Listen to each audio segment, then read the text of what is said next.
My boss stole my work for 2 years. Every presentation, every strategy, every report, all mine. All under his name. I smiled at every meeting. I said nothing. I just quietly saved everything. Let me take you back to the beginning. I was a junior analyst at a mid-sized marketing firm, fresh out of college, hungry to prove myself, willing to work late, willing to go the extra mile. My boss, let's call him Daniel, was the kind of guy who walked into every room like he owned it. Confident, charming, political. Everyone loved him. Leadership trusted him completely, and I was new, so I trusted him too. My first big project was a full competitor analysis. 70 slides, 3 weeks of research, completely built from scratch by me. Daniel looked it over, made 2 small edits, and presented it to the VP the next morning. Word for word. I sat in that meeting watching him take questions on slides I had written, strategies I had built, data I had pulled at midnight. He never mentioned my name once. After the meeting, I told myself it was a one-time thing. He was my boss. Maybe that's just how it works. Maybe I was being naive. Maybe I needed to earn my place first. It happened again the following month. This time it was a campaign strategy I had developed over 2 weeks. New audience targeting, a full content calendar, projected ROI breakdowns.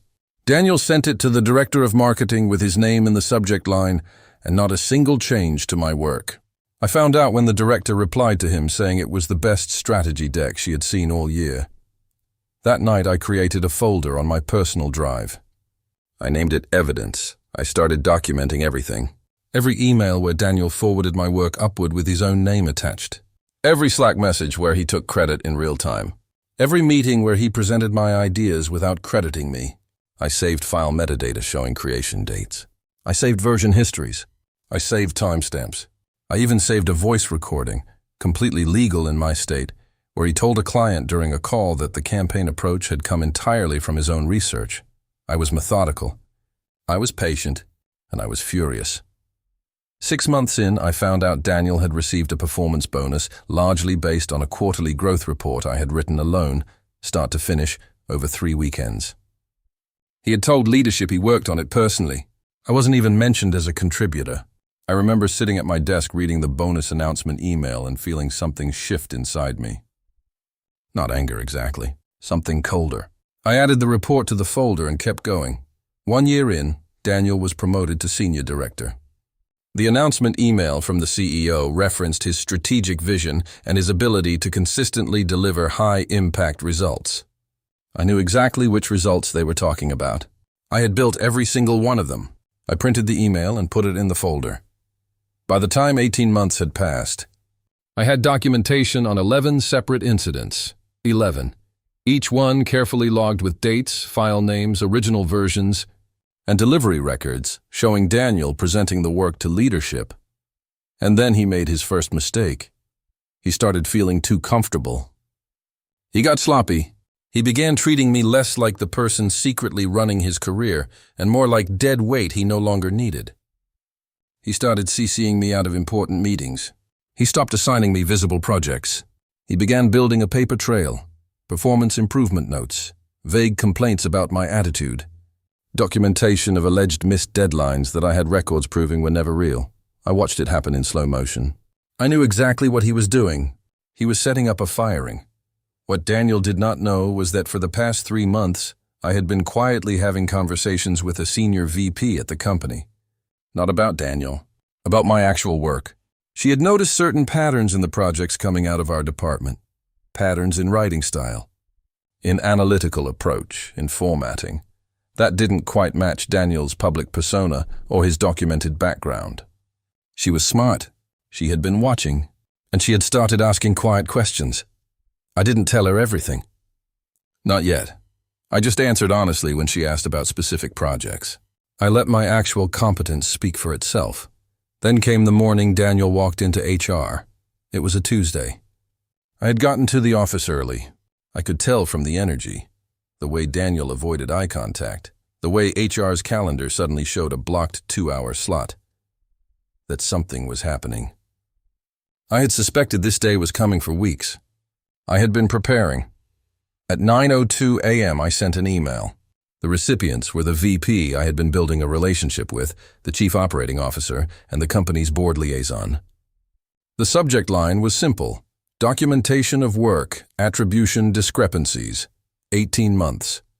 The email contained a concise summary and a link to a shared folder with all 11 cases fully documented. Every original file, every forwarded email, every timestamp, the voice recording, everything. I hit send. Daniel's HR meeting was at 9:30. I sat at my desk and opened a spreadsheet and pretended to work. My hands were completely steady. I had waited for this moment for so long that when it actually arrived, it felt less like revenge and more like the natural conclusion of something I had started a long time ago. By 10:15, the VP had replied to my email asking if I was available for a call that afternoon. By 11:30, Daniel had been escorted back to his desk and told to gather his things. By noon, he was officially on administrative leave pending an internal review. By Friday, he was gone. The following week, I was called into a meeting with the VP, the COO, and the head of HR. They apologized. They said the company took full responsibility for allowing this situation to develop. They offered me Daniel's position at his full salary. I thanked them genuinely. And I turned it down. 2 weeks before all of this, I had quietly applied for a senior analyst role at a competing firm. I had used 3 of my actual projects as portfolio samples: the competitor analysis, the campaign strategy, the quarterly growth report. The ones Daniel had spent a year and a half taking credit for. The new company had loved them.